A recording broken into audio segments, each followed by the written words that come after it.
बिस्मिल्लाहिर्रहमानिर्रहीम। अस्सलामुअलैकुम। नाज़रीन मोहतरम, हैज़ क्या है? औरतों को हैज़ की सज़ा क्यों मिली? औरत के हैज़ की इब्तदा कब और क्यों हुई? यहूद व नसारा हैज़ वाली औरतों के साथ क्या सलूक करते थे? और कुरानुल मजीद फुरकानुल हमीद में हैज़ वाली औरत के हवाले से क्या हुक्म है? इसके हवाले से हजूर नबी करीम सल्लल्लाहु अलैहि वसल्लम ने क्या इरशाद फरमाया, यही हमारी आज की वीडियो का मौजू होगा। और आज हम आपको औरतों के हैज़ के अयाम और मसाइल के हवाले से इंतहाई अहम मालूमात फराहम करेंगे। मगर वीडियो में आगे बढ़ने से पहले अगर आप हमारे चैनल पर नए हैं तो बराए मेहरबानी हमारा चैनल सब्सक्राइब करें, जहां आपको बिलखसूस इस्लामिक हिस्ट्री और बिलअमूम दुनिया भर की मुनफरिद मालूमात पर मुबनी वीडियोज़ मिलती रहेंगी। नाजरीन मोहतरम, कुरानुल मजीद फुरकानुल हमीद की सूरत बकरा की आयत नंबर 222 में अल्लाह रब्बुल इज़्ज़त ने इरशाद फरमाया, लोग आपसे हैज़ के बारे में सवाल करते हैं, कह दीजिए कि वो गंदगी है। हालत हैज़ में औरतों से अलग हो और जब तक वो पाक ना हो जाएं उनके करीब ना जाओ। हाँ, जब वो पाक हो जाएं तो उनके पास जाओ जहाँ से अल्लाह ने तुम्हें इजाज़त दी है। अल्लाह तौबा करने वालों को और पाक रहने वालों को पसंद फरमाता है। नाजरीन मोहतरम, सही मुस्लिम में हज़रत अनस रज़ी अल्लाह ताला अन्हु से रवायत है, यहूद में से जो कोई औरत अयाम से हो जाती यानी औरत को हैज़ होता तो वो लोग न सिर्फ ये कि उसके साथ खाते पीते न थे बल्कि घरों में सोना और बैठना तक छोड़ देते थे।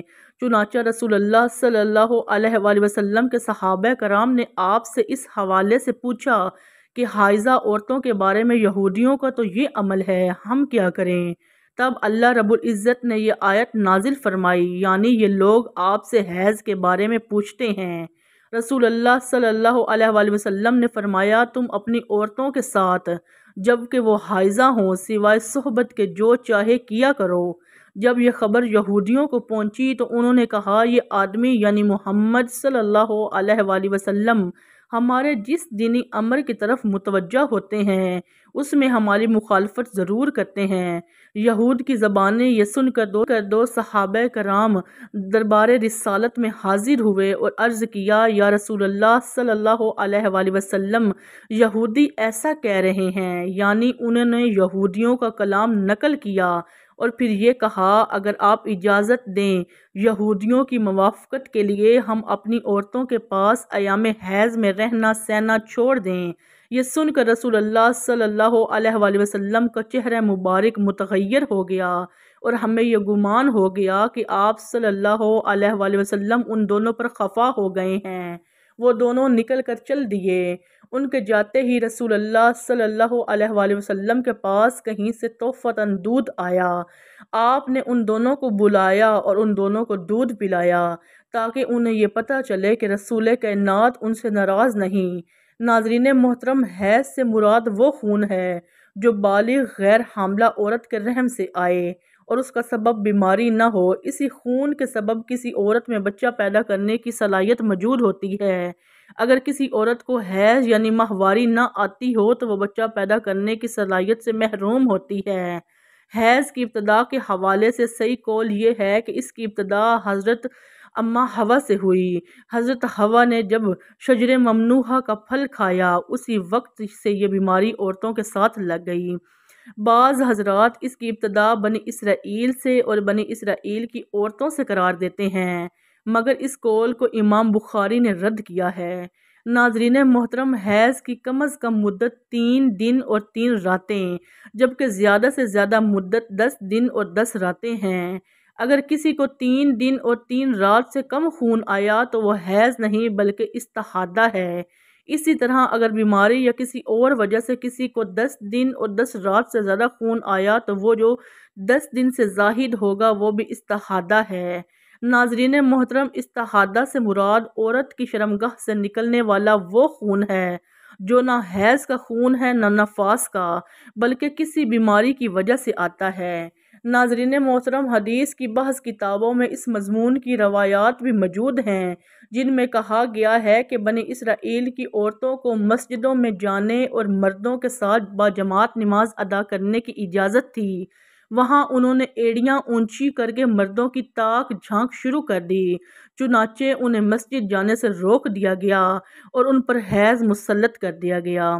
یہ روایات مصنف عبدالرزاق اور مسند اسحاق میں حضرت عبداللہ ابن مسعود، حضرت اسماء بن ابی بکر اور ام المؤمنین حضرت عائشہ صدیقہ سے مرفوعاً مروی ہیں۔ ان میں بنی اسرائیل کے عہد سے عورتوں میں حیض کی ابتدا کی جو بات کی گئی ہے وہ درست نہیں۔ بعض صحیح حدیث سے یہ اشارہ ملتا ہے کہ عورتوں میں حیض کی ابتدا روز اول سے ہے۔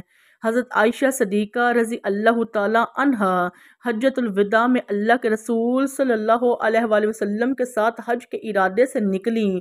راستے میں انہیں حیض آ گیا تو وہ اس اندیشے سے رونے لگیں کہ اب وہ مناسک حج ادا کرنے سے محروم ہو جائیں گی۔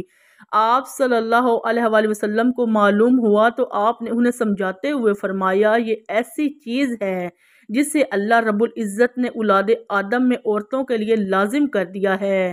اس حالت میں تم بھی وہی سب کرو جو حاجی کرتا ہے، صرف پاک ہونے تک بیت اللہ کا طواف نہ کرو۔ اسی طرح ایک حدیث حضرت ام سلمہ رضی اللہ تعالی عنہا سے بھی مروی ہے۔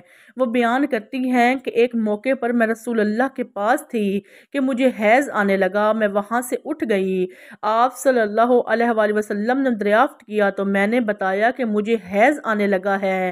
آپ نے فرمایا، یہ ایسی چیز ہے جسے اللہ تعالیٰ نے آدم کی بیٹیوں پر لازم کر دیا ہے۔ ناظرین محترم، بعض لوگوں کا کہنا ہے کہ حیض کا آغاز بنی اسرائیل کی عورتوں سے ہوا۔ اس معاملے میں نبی کریم صلی اللہ علیہ وآلہ وسلم کا ارشاد زیادہ معتبر ہے۔ ناظرین محترم، اگر مسائل کی بات کی جائے تو ایام حیض میں عورت کے لیے نماز، روزہ، تلاوت جائز نہیں۔ اگر ان ایام میں مسلسل خون نہیں آتا تو بھی یہ ایام ان کی عادت کے مطابق حیض میں شمار ہوں گے، جس کی وجہ سے غسل کرنے سے بھی طہارت حاصل نہیں ہوگی۔ لہٰذا ان ایام میں ذکر و اذکار اور دعا کر سکتی ہیں، نماز، روزہ، تلاوت نہیں کر سکتی۔ ناظرین محترم، اسی طرح رمضان المبارک میں عورت کے حیض یعنی ماہواری کے ایام میں جتنے روزے قضا ہوں گے، رمضان المبارک کے بعد ان روزوں کی قضا لازم ہوگی۔ ناظرین محترم، اسی طرح نماز کے حوالے سے یہ مسئلہ ہے کہ عورت کے لیے ناپاکی یعنی حیض کی حالت میں نماز پڑھنا جائز نہیں بلکہ معاف ہے، یعنی قضا بھی لازم نہیں۔ البتہ عورت اگر جنابت کی حالت میں ہو یعنی اس پر غسل لازم ہو، خواہ ہم بستری کی وجہ سے یا حیض کے ختم ہو جانے کی وجہ سے، اس وقت نماز نہیں پڑھ سکتی جب تک کہ غسل نہ کر لے۔ اس حالت میں اگر کوئی نماز گئی تو اس کی قضا لازم ہوگی۔ ناظرین محترم، اسی امید کے ساتھ اجازت دیجیے کہ آپ کو ہماری ویڈیو پسند آئی ہوگی۔ ملتے ہیں بہت جلد ایک نئی تاریخی اور اسلامی ویڈیو کے ساتھ۔